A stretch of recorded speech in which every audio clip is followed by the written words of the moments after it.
This channel does not promote any violent, harmful, or illegal activities. All content provided by this channel is meant for an educational purpose only. চম্পাহাটিতে বাজি কারখানায় বিস্ফোরণে আহত ছিলেন একজন, তার মৃত্যু হয়েছে। বাঙুর হাসপাতালে মৃত্যু গৌরহরি গাঙ্গুলির। বিস্ফোরণে শরীরের 90%ই তার পুড়ে গিয়েছিল। গতকাল রাতেই মৃত্যু হয়। হাসপাতালে আরও 3 জন জখম অবস্থায় ভর্তি আছেন। সোমা আমাদের সঙ্গে রয়েছেন, আমাদের প্রতিনিধি। সোমা, যার মৃত্যু হয়েছে গৌরহরি গাঙ্গুলির, তার পরিবারের তরফ থেকে কি বলা হচ্ছে? দেখো, গতকালই আমরা দেখেছি যে বাজি কারখানায় যে বিস্ফোরণ হয়েছে সেই বিস্ফোরণে 4 জন গুরুতরভাবে আহত হয়েছিল। তাদের মধ্যে 2 জনকে বাঙুর হাসপাতালে ভর্তি করা হয়েছিল, যার মধ্যে 45 বছরের এই গৌরহরি গাঙ্গুলি তিনি মারা গেছেন। গতকাল রাত 12টা থেকে 12:30টার মধ্যে তার মৃত্যু হয়েছে, এমনই জানিয়েছে তার পরিবার। এছাড়াও 20 বছর বয়সের আরেকজন যুবক, সেও ভর্তি রয়েছে। তবে দেখো, তার অবস্থা এখন স্থিতিশীল। তবে দেখো, একজন মারা গেছে এবং আরও যে 3 জন, তার মধ্যে একজনের অবস্থা স্থিতিশীল এবং আরও যে 2 জন রয়েছে তাদের চিকিৎসা চলছে। তার পরিবার সূত্রে, অর্থাৎ হরগৌরীর পরিবার সূত্রে এটাই জানানো হয়েছে যে গতকালই তাকে যখন ভর্তি করা হয়েছিল, আশঙ্কাজনক অবস্থাতে তাকে ভর্তি করা হয়েছিল, তার শরীরের 90% পুড়ে গিয়েছিল।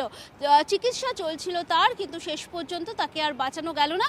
গতকাল রাত 12টা থেকে 12:30টার মধ্যে তার মৃত্যু হয়েছে। তার পরিবারের লোকেরা, তারা বাঙুর হাসপাতাল থেকে ভোরের বেলায় তাকে নিয়ে গেছে নিজের বাড়িতে।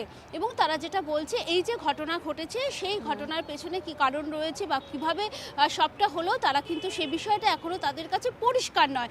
তবে দেখো, বুঝতেই পারছো যে এই ব্যক্তির মৃত্যু হয়েছে, অর্থাৎ 45 বছর বয়সের, যা 90% পুড়ে গিয়েছিল, তার মৃত্যু হয়েছে। বাকি আরও যে 3 জন রয়েছে তাদের চিকিৎসা চলছে, একজনের অবস্থা স্থিতিশীল। ধন্যবাদ সোমা, আমাদের তথ্য জানানোর জন্য। আমাদের প্রতিনিধি জানাচ্ছিলেন যে পরিবারের তরফ থেকে জানানো হয়েছে যে কিভাবে পুরো বিস্ফোরণটা ঘটলো তারা জানেন না। শরীরের 90% পুড়ে গিয়েছিল। আরও কয়েকজন জখম হয়ে হাসপাতালে ভর্তি রয়েছেন। আর গৌরহরি গাঙ্গুলির মৃত্যু হয়েছে গতকাল রাতে। নিষিদ্ধ বাজি এবং চম্পাহাটি আর বিস্ফোরণ, বছর বছর এই গল্প দেখে এসেছি আমরা, আর এবার তার ব্যতিক্রম হলো না। একই প্রকল্প, প্রতিবার বিস্ফোরণ হয় আর সেই প্রকল্পের কথাটা উঠে আসে, ক্লাস্টারের কথা। তারপর বাজির কালো ধোঁয়ার মতো বাতাসে আস্তে আস্তে মিশেও যায়। কিন্তু প্রশ্নটা তো থেকে যায়, কবে তৈরি হবে সেই ক্লাস্টার? কিন্তু প্রশ্ন আর একটাও উঠে আসে, আদৌ কি হবে? মারুনবাজির কারখানার সামনে লেখা, my life is for your happiness, অর্থাৎ আমার জীবন আপনাকে আনন্দ দেওয়ার জন্য। বাজির দোকানের সামনে থাকা 6টি শব্দ দাঁত বার করে যেন ব্যঙ্গ করছে 4 জনকে, যাদের জীবন নিয়ে এখন টানাটানি। এখানে একটি বাড়ি ছিল এবং কার্যত সেই বাড়ির কোনো রকম চিহ্ন নেই। কংক্রিটের দেয়াল ছিল, সেই দেয়াল ভেঙে কত দূর পর্যন্ত ছড়িয়ে এসে পড়েছে। বারাসতের নীলগঞ্জ, এগরার খাদিকুল, দক্ষিণ 24 পরগনার বজবজ, ঝোলাহাট, মালদার ইংরেজ বাজার, নদিয়ার কল্যাণী। নিষিদ্ধ বাজি এবং বিস্ফোরণ, মৃত্যু মিছিল, তালিকা বড় হয়েই চলেছে।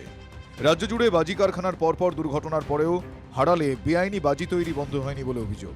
হাড়ালে ছোট বড় প্রচুর কারখানা রয়েছে, সেখানে নিয়মিত বাজি তৈরি হয়। এছাড়া বহু মানুষ বাড়িতেও বাজি তৈরি করেন। অধিকাংশেরই বাজি তৈরির অনুমতি নেই বলে অভিযোগ। আর বাজি তৈরিতে নিয়মও মানা হয় না, তার ফলে আরও একটা বিস্ফোরণ। আর বাজি বিস্ফোরণ হলেই চলে আসে ক্লাস্টার তৈরির লম্বা চওড়া প্রতিশ্রুতি। এখানে যেখানে ইলিগাল বাজি কারখানা আছে, আমরা নিজেরা গভর্নমেন্ট থেকে আমরা বাজি কারখানা তৈরি করবার ক্লাস্টার তৈরি করব। মুখ্যমন্ত্রীর ঘোষণা মতো বাজি মহল্লা চম্পাহাটিতে ক্লাস্টার তৈরির কাজও শুরু হয়। বেগমপুর ও চম্পাহাটি, এই 2 অঞ্চলে প্রায় 5000 মানুষ সরাসরি বাজি কারবারের সঙ্গে যুক্ত। তাদের জন্য বেগমপুরে বাজি ক্লাস্টার তৈরিতে 25 বিঘা জমি দেয় ব্যবসায়ী সমিতি। আরও 4 বিঘা জমি দেওয়া হয় বাজি রাখার স্টোর রুমের জন্য। তাছাড়া 28 কাঠা জমি দেওয়া হয় দমকল কেন্দ্র করার জন্য। কিন্তু কবে তা চালু হবে তা কেউ জানেন না। জমি থাকা সত্ত্বেও সরকার শুধু তোলাবাজিতেই আছে, আর কিছুতে নেই। অবিলম্বে দ্রুত, কয়েক বছর পিছিয়ে গেছে, অপরাধ স্বীকার করে সরকার তার ব্যবস্থাগুলো করুক। বাজি কারখানা থাকার কথা না এই বাড়িতে বাড়িতে। এর জন্য একটা হাব তৈরি হবে, পাবলিক জায়গা দিয়েছে, রাজ্য সরকারের অপদার্থতা এবং ব্যর্থতায় আজও পর্যন্ত সেই কারখানা, সেই বাজির হাব তৈরি হলো না। স্থানীয়দের একাংশের বক্তব্য, সরকার জমি নিল কিন্তু কাজ শেষ করছে না। তারা বলছেন, ক্লাস্টার না হলে এলাকায় লুকিয়ে চুরিয়ে বাজি তৈরি চলতেই থাকবে। এই ব্যাপারে এখন তোমাদের চ্যানেলকে নিয়ে কিছু বলতে পারবো না, আমার পুরো জেনে বলতে হবে, একটু আমাকে জেনে নিতে দাও। বিস্ফোরণের পরই ক্লাস্টার নামের কুমিরছানা আবারও ফিরেছে ময়দানে।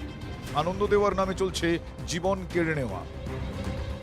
সত্যজিৎ মণ্ডল ও অভিজ্ঞান নস্করের রিপোর্ট, TV9 বাংলা।